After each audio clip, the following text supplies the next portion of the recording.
This is Nathaniel Smithson, Ein Boots on the Ground in the Garden Theatre Tharkad, here on April 1st with a special segment in front of a lovely audience that we're calling Boots in the Cinema. Today, I'm joined by controversial holovid producer, director, and writer Jason Hansa, known for works such as Airs Above the Ground, Innocent and Defenseless, and Those Who Stand High. Thank you for joining us today, Mr. Hansa. Thank you for having me. Mr. Hansa, I must admit, I'm quite the fan. I hear you are embarking on something a little bit controversial. Far Country, a controversial topic all across the inner sphere, as a matter of fact. It has been rejected by some as ridiculous science fiction fantasy. Others considered a dated and offensive portrayal of the Draconis Combine's view of the female gender. And only a small minority, generally found in the periphery, consider it a cult classic. What do you say to those critics out there that are considering this a risque career move? The sequel has been a long time coming. I wasn't going to make a sequel to Far Country until the script was right, until the time was right. I understand their criticisms of the previous movie, but it was a different time and different attitudes. And I think I would promise them that they would have no such misrepresentations in my sequel. I've learned a lot. I've grown. But as a career move, I would sit there and tell anybody judging my decision to make a sequel to Far Country that sequels are part of growth, part of life, and part of the cinema business. If you don't make a sequel, someone else will. So you might as well own your work, make it how you want to, believe in it, and put what you believe to be the truth out there in front of the audience. Well said. Mr. Hansa, actually, may I call you Jason? Please. We're all friends here. Jason, your holovids are known for consistently delivering sex, sorrow, and slaughter. In preparation for today's discussion, we've reached out to your fans, some of which are in our audience today, and gathered a few questions for you to answer on these topics. Excellent. I always love hearing from the fans. And this is what we work for, is for the fans. All right, everybody, calm down. We'll get to your questions now. Beyond the accusations of misrepresenting the culture of the Draconis Combine, many raise ire over the Tete-Te's communistic and nomadic lifestyle and philosophy, which seems to be in direct contrast of the way of life across the Inner Sphere great houses. How do you respond to accusations that Far Country, and likely Far Country 2, are softening the minds of its audience, creating a weak people susceptible to attack from beyond? I would tell anybody asking such questions that they're looking at it from a very small lens. Just because they live in terrible cities and they're sitting there working in the mines, sitting there mining geranium that power jump ships or building battle mechs, doesn't mean that their lifestyle is the only lifestyle. To look down on the lifestyle portrayed in Far Country and then Farther Country and sit there and say that it's creating a weak attitude in mind, I just don't understand. I think the idea of being a nomadic country, of being floating from place to place, seeing what that planet has to offer, is almost idyllic. I think they're jealous. Oh my God, really? I think that their comments are coming from a place in their heart where they wish they could live that lifestyle. That's my best guess, my friend. My, Jason. Never one to tread away from controversy, I see. Of course, I live for my fans, but I do also try to make honest work. And, sitting there making these portrayals of alien species and alien languages and alien viewpoints, I have to be true. I have to be true to my vision. I can't sit there and listen to their comments. No, so I hope fans appreciate it. I hope they love it, but I can't back away from the controversy because I'll worry about hurting their feelings. This is part of being an artist. And that applause you hear, good sir, I think showcases that they are more on your side than popular media may lead you to believe. On to the next question. We hear your holovid is rated M-IS for mature inner sphere, which is quite a graphic rating including sexual content. As the tete-a-tete end-of-life traditions has already been detailed in Far Country, will your holovid delve into the beginning of life, i.e., the mating acts of the tete-a-tete? It will.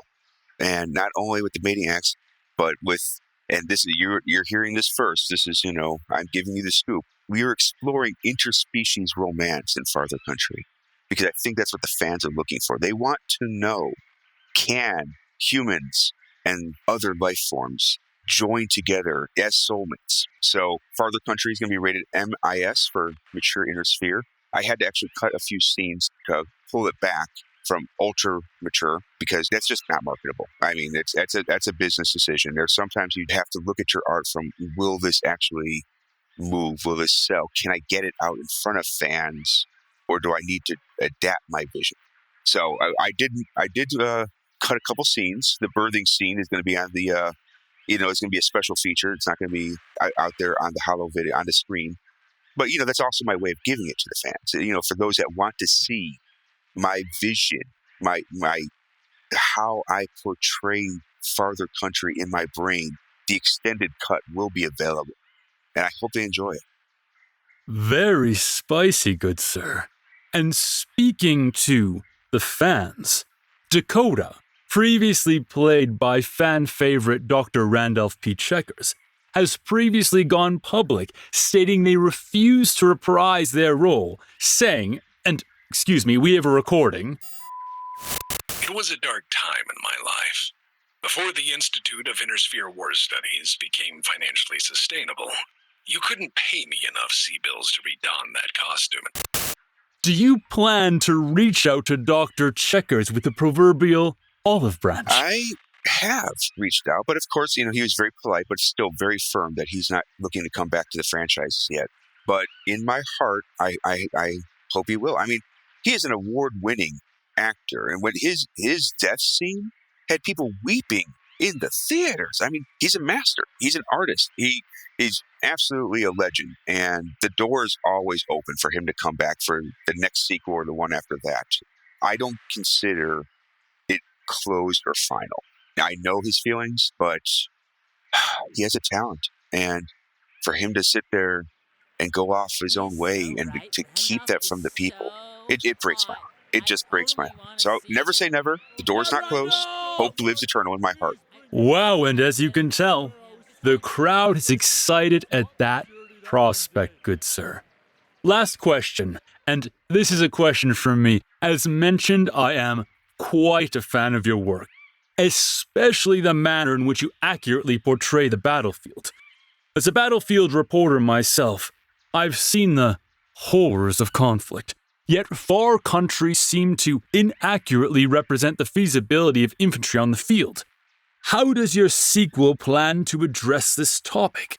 Will Far Country 2 depict this reality differently? As you've mentioned before, there have been critics of my previous movie, but again, this was my vision. This was the pocket universe that I'm writing about. The infantry are a bit more powerful. It fits the topic, it fits the world, so no, I'm afraid to those critics that are hoping that suddenly all the main characters are going to get squished by battle mechs. It's not going to happen. If you're putting down your C-bills and coming to see my vision, then you have to kind of accept it as is. You know my war movies, you know my other stuff. I do not shy away from the horrors of the war or realistic depictions, but this is a little bit different. This is more of a sci-fi fantasy. And with that, I am taking liberties.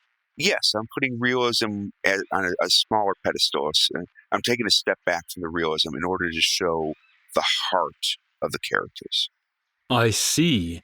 And the heart is something that always comes out in all of your works. Wonderful to understand that is an intentional, purposeful practice. It is. What is the core? What do you want the audience to walk away with? And in this case, it's the heart and soul of the characters as opposed to the grim realities of war. Do you have a favorite tete-a-tete that you connect to, perhaps a newer character? As the writer, producer, director, they're all my children. I mean, can you really pick? But I mean, I think the fans are really going to like Coco. I think that character and the actress that portrays her, just magnificent performance. She pulled emotions out of the suit that just, I cannot believe it. I think that's going to be the fan favorite. But no, as you know, I have to take a more neutral view that I love them all. Well, Mr. Hansa, excuse me, Jason. With all that said, is there anything else you'd like to say to your fans and your critics before we run out of time? I would just ask them to give it a chance. I know the sequels leave a bad taste in most people's minds, that it's a cash grab, that, we're making it for the money, but I assure you it's not. This is a vision. This is a part of the universe. We took our time on this, and I just asked them to give it a chance, to not look at the reviews, but to watch it themselves and make their own opinions. Thank you, sir, for your time today, your wisdom, and your continued giving to the holovid community. It is inspiring. Well, thank you again for having me. Once again, this has been Nathaniel Smithson with Boots in the Cinema, always first on the stage. Joined by the talented storyteller Jason, my friend Hansa, for a special broadcast on April 1st.